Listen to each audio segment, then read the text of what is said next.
I want to start off our day introducing Meagan Bond. She's the creative director of the One Campaign, a global campaigning and advocacy organization working to end extreme poverty. She has developed creative that has mobilized millions of people to take action on important issues, from the Ebola crisis to the unjust treatment of girls and women across the world. Please welcome Meagan Bond. Morning. Morning, guys. Hi. So good to be here. I think it's so ironic they put the creative sessions first thing in the morning. If you know creatives, like, we are not morning people usually. Anyway, I want to say a sincere thank you to Derek and the whole team at MCON for having me here. I think we should give them a quick round of applause. It's a lot of work to put on this. They're doing a great job. So, creativity and social good and social impact. I think that talking about that has the potential to get really pretentious really quickly. So I'm going to try to keep this focus pragmatic, hopefully helpful to you. I don't think there's a silver bullet and a secret to being creative and doing that well. I think there's actually a lot of really scientific things you have to do to be creative and make creative that can have impact for your organization. So I thought I'd structure this in talking about 5 things that I wish I would have known when I started my job, right? There's a couple people here from the One team somewhere. If you seek them out, I'm sure they can tell you all the things that I've gotten incredibly wrong in my time at One and prior. And I thought it'd be helpful to kind of go through those things. So the first one is that you are all competing, and you're not only competing with people in this room, you're competing with some of the biggest and the best brands in the world. I think that I love working for a good cause. I can't imagine myself ever going and working for a corporate entity where I'm working really hard to try to make some money and sell products, right? I think we're all here because we're passionate about doing good in the world, making the world a better place, helping people, and that's awesome, that's great. But one of the things that drives me absolutely insane about sometimes our sector is that we hold ourselves to different standards than other people hold themselves to. We think to ourselves, I'm a nonprofit, my budgets are smaller, my team's smaller, so the bar is a little bit lower for us, right? One of my least favorite compliments to get is, you guys have a really great brand for a nonprofit. I think people mean well, but what that implies is that nonprofits should hold themselves to a lower standard than everyone else, and I think that that's a really big mistake, and here's why. The first reason is that there is not one person on earth who goes about their day thinking to themselves, all right, 10, 15% of my time, my energy, my attention today is going to be for a good cause, and the rest of the time is going to be on stuff that's for me. The human brain doesn't think like that. People don't think like that. People spend their time and their money and their energy on things that move them, on things that reinforce their sense of self, on things that bring them some joy or some happiness. And I think that what that means is that you're competing with Apple, with Coca-Cola, with Nike, with some of the best known and best funded brands in the world. And I think that matters because those organizations are doing creative and marketing themselves very well. And they're not marketing their products, right? They're doing cause marketing. They're doing what we should all be doing. They're telling people, by buying into what I'm selling you, you are going to be better. The world's going to be better. And I think that it's really important to acknowledge that, because if we don't hold ourselves to the same standards as they will, we're losing our market share, we're losing consumers' attention to their products. So let's look at a couple quick examples. Who's seen this ad? The Dove Real Beauty sketches, right? Brilliant. Love this ad. It's amazing. If you haven't seen it, the premise is basically they show that women are much harder on themselves and think of themselves as uglier and not as beautiful as their friends and loved ones do. And they made this really powerful ad. I watched it, I cried, I shared with my mom, my family, all my friends. And that's amazing. But I think what we should be asking ourselves is why did a women's empowerment organization not make this ad? Why is Dove, who's ultimately selling you a beauty product, why were they able to make this ad and sell what they were doing in this way? I think that's what we should be doing a bit more of. Another great one, Always Like a Girl, one of the most impactful, talked about ads of the last year. And it's amazing, right? And I'm not criticizing organizations for using cause marketing. I think it's amazing when corporate organizations can start a conversation for good. That's a good thing. But again, they are selling sanitary pads through the auspice of girls' empowerment. And if they can sell sanitary pads in this powerful, emotive way, if your organization is doing good work for girls around the world, you should be selling your organization in the same way as well. Oh, my favorite, Coke. if Coke was being honest about their marketing, right? This ad would say, open our can of bubbly sugar water. It might give you cancer, by the way, right? But they don't say that. They say, open happiness. Our drink's gonna make you feel better. It's gonna be a reprieve in your day. You're gonna share that happiness with someone else. Everyone's like smiling, drinking a Coca-Cola, right? Why do they do that? Because people don't care about buying sugar water. They care about how it's gonna make them feel. Nike. Nike, I think, is one of the most brilliant marketers in the world. They're creative. I don't think it's ever bad. But the creative is often not highlighting their products. It's highlighting what their products are going to do for you, right? If you buy this, you're going to be a better version of yourself. And I think that we need to really internalize that when we do our creative and do our marketing. And I think we get really caught up sometimes in the details and the nuances of how your organization works and being really accurate and overthinking things. And I think that if Nike and Always and Dove are making ads like this, that we should be too. Which takes me to my next point. I'm going to try an exercise. I don't know if this is going to work, but I want everyone to raise your right hand up in the air. Now make a fist. Now lower your hand and touch your chin. Who's touching their chin? I know, it's really sneaky. Someone did this to me last week, and I was like, I'm totally using that. It's brilliant. The point of this isn't to make you feel stupid first thing in the morning. It's to say that visual communication is really, really, really powerful, right? Like, telling someone is one thing, but people respond to what they see. They have different ways of learning, and I think that we need to think about that. Let's go back to the Nike ad for a minute, right? Oh, or not. There we go. There's a reason that on this ad, Nike isn't having a picture of a shoe and saying, hey, let us tell you what our laces are made of, how the shoe works, how long it's going to last. They tell you this shoe is going to make you find your greatness, and it works. Like I have Nikes for that reason. I think that if your organization is bringing hope or joy or bettering people's lives, like show people that. Show people what you're doing. Show them the impact that you're having. Don't just tell them that, because people learn in different ways. They need to see what you're doing and not only kind of hear it from you. All right, number 3, one of my favorites, audiences matter. I want you to raise your hands again. I'm not tricking you this time. If you have ever, when talking about who a target audience is for a piece of work, either given the response or been given the response that your target audience is the engaged public.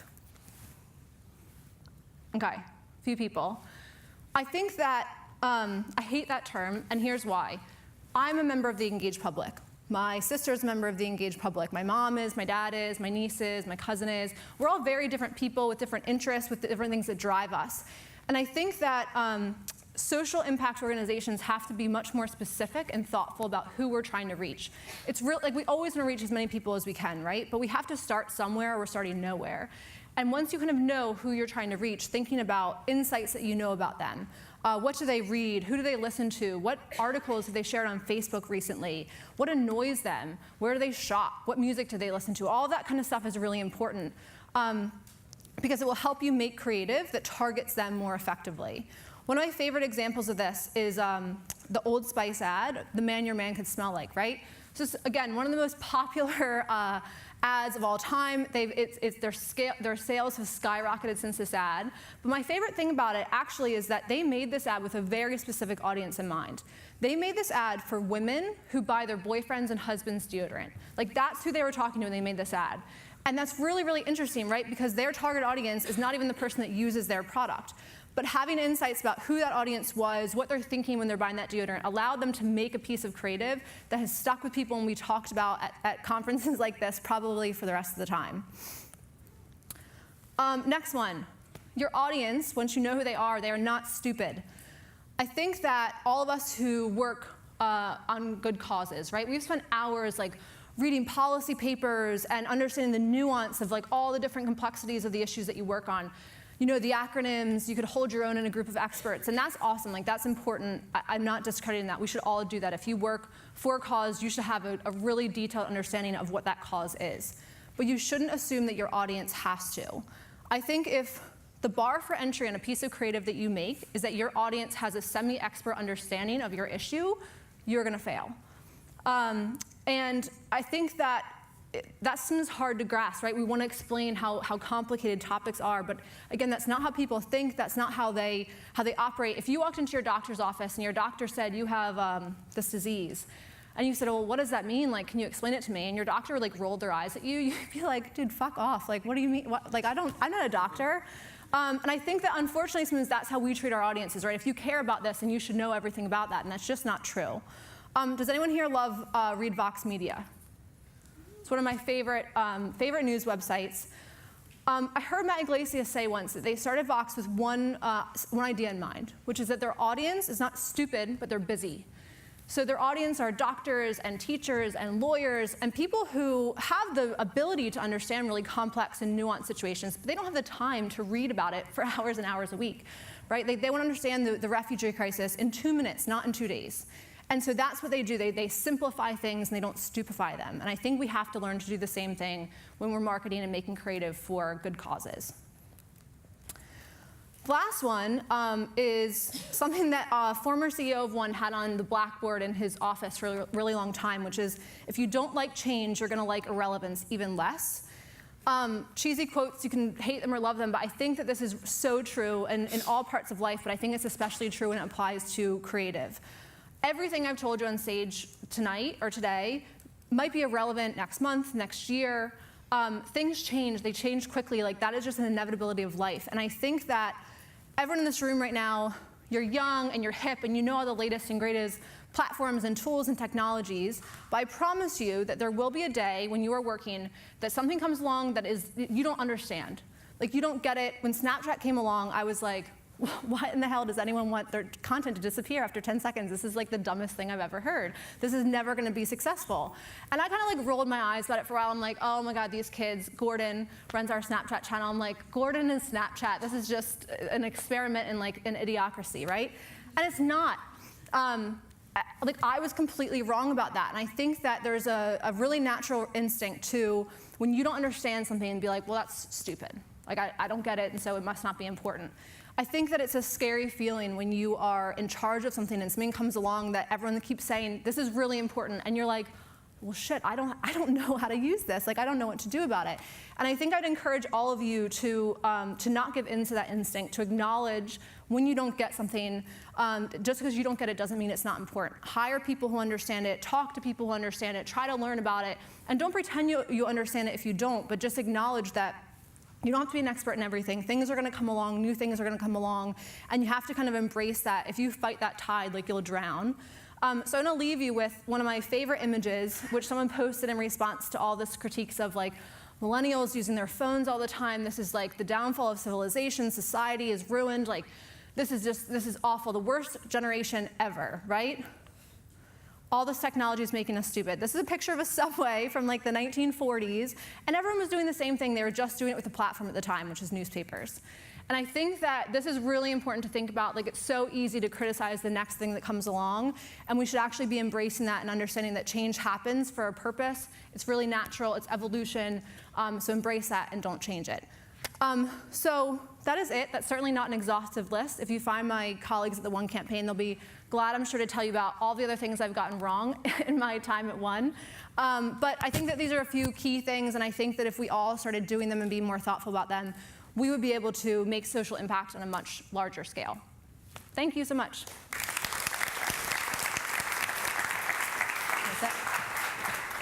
So it's time for Q&A. Remember, you can ask your questions on the platform mcon.socialqa.com.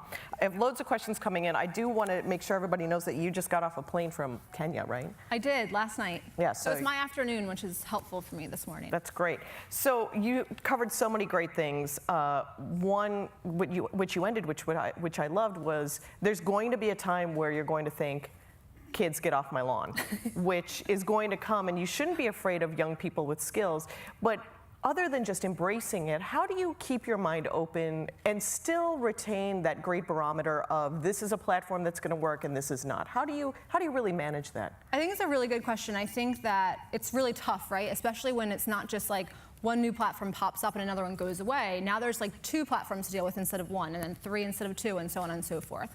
I think that knowing your audience and knowing who you're trying to reach and where they are is really important, right? If your audience isn't on Snapchat, then don't use Snapchat. It's not important.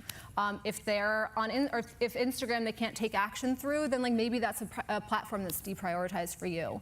But I think that it's always helpful to jump on something and experiment with it a bit, watch what other people are doing, and not just in the do-good space, but in the for-profit space as well, seeing what's working and what's not, and then making really kind of difficult but strategic decisions about what's a worthwhile investment and what's not. I'm sure every campaign is different for you, but where do you like to start, with the creative, with the audience, or with the action?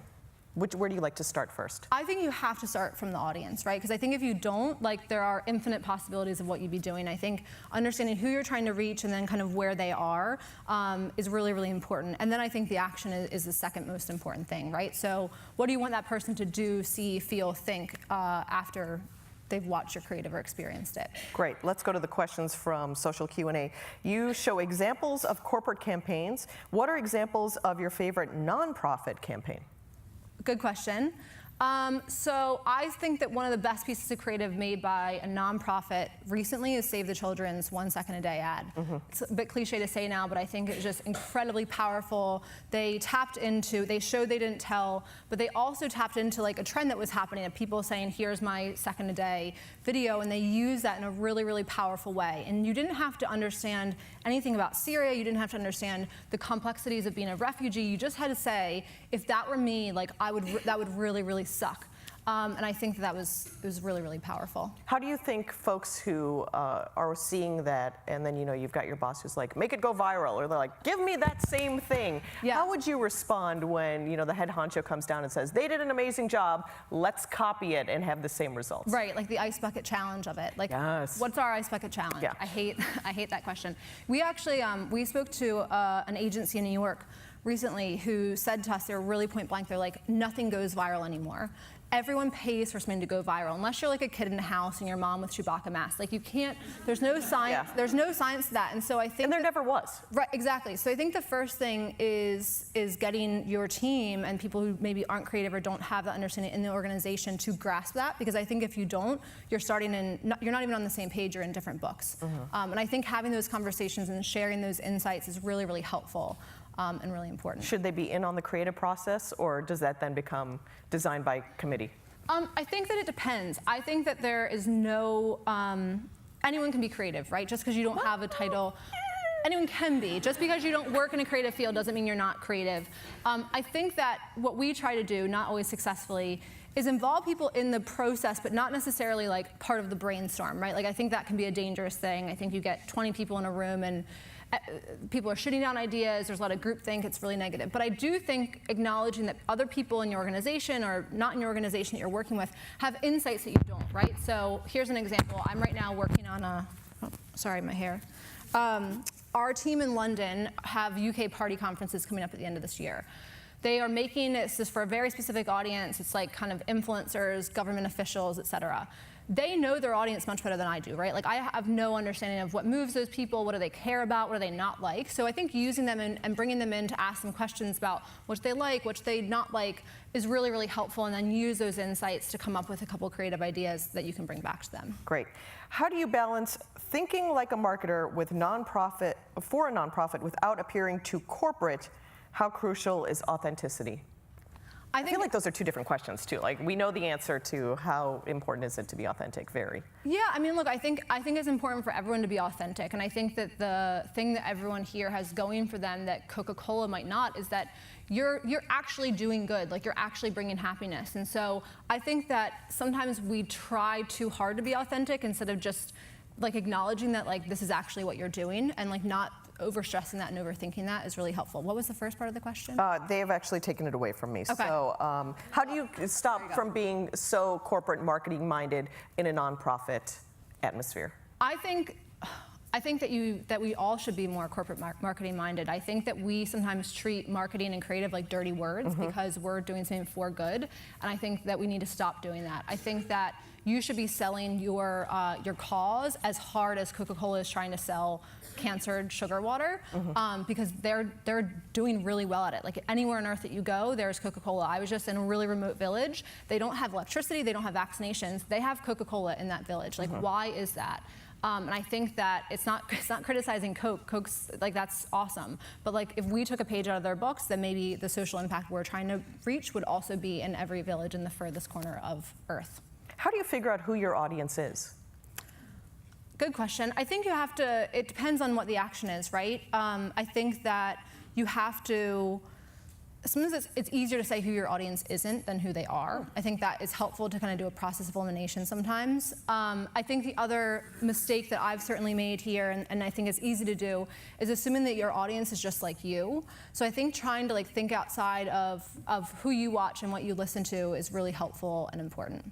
But then also like data and analytics is great. Like that's another thing that I think a lot of companies don't have the money to invest in, but taking the time to understand like, where did someone stop watching your video and who clicked on it and where did they click on it through? All those things can help you figure out who you're talking to and who's interested in what you're trying to sell them. Any poor man tools that you can give us to jumpstart that analytics? I think that when you can give data and say, I've done it here on the cheap, this is what I've gotten, then you can convince people to invest in the big numbers. Totally. Look, I think that sometimes we can be shy about asking for help. I think that everyone in the world, I think, wants to try to do good. So we've had a lot of luck actually like reaching out to like companies like Nielsen. Nielsen's gonna hate me now because they're gonna get like 20 calls after Please this, help me. and saying, hey guys, we have this really interesting case study. We can't afford to pay you what you get paid otherwise, but it is really interesting and it's for a great cause, and would you be interested in helping us and seeing what you can get there? There's also lots of great online tools like Google Analytics is amazing and brilliant. Facebook Analytics is really helpful. So I think even investing in, even if it's an intern who can help you come in and make sense of that, that's a step in the right direction. You talked a little bit at the end of your presentation of finding the rest of the folks from the One campaign and asking about when you got it wrong. Give us one of those great failures. Oh my God, there's so many. So one of the, I think, the most successful campaigns that we did at One was a campaign called Agitate, which is about using the idea that protest results in progress. And so what we did, the concept was, let's get tons of artists to record acoustic versions of protest songs from the past. Oh. And it was hugely successful in that we had top talent, like tons of people participating. The video views, still the most successful thing we've ever done. But we didn't have a call to action in there. So we're like, here's a great piece of content, everyone liked to watch it. The conversion rate was really low because we just said, here, watch Mumford & Sons sing a Bob Dylan song. If you want to use your voice, go to one.org. And no one got what we were selling because we weren't explicit about that. So what would you do to change that? I think have a really clear call to action. Like, why are you watching this content? Like, why did Mumford & Sons agree to sing this song? Have them explain why this matters to them, about the power of your voice. I think we have to be like painfully explicit and simple about saying that. So what would you have done? I mean, making it more explicit. We had a call to action at the end of the video. We literally ended the videos with like, if you're ready to use your voice, click here. And everyone was like, well, no, thanks. Like, use my voice for what? So I think being really explicit, like protest leads to progress, click here to use your voice kind of a thing is much more powerful. One last question from the Q&A. Being one of the youngest on my team, how can I convince those above me, old people, she didn't say, who are more experienced and traditional to make change? I think that sometimes when you're dealing with people who are like different from you, it feels, like I said, it feels overwhelming when you're saying to someone, oh, let me tell you about Snapchat, and that person's like, I don't understand Snapchat, so like, no, that's silly. I think bringing information and like bringing research, not just your opinion that this is a cool thing that you saw, but hey, X million people are engaged on this platform X million times a day. Like, that's concrete information. It's harder to say no to that than it is to, I don't even really know your name, and this is like, know your place kind of an attitude, which I don't think that anyone should have anyway. Like, I would say the opposite to people on the other end of that. But I think concrete, hard-headed information is really helpful to get people's attention. Thank you so much, Meagan Bond. Thank you for kicking it off so well for us on day 3. Thanks.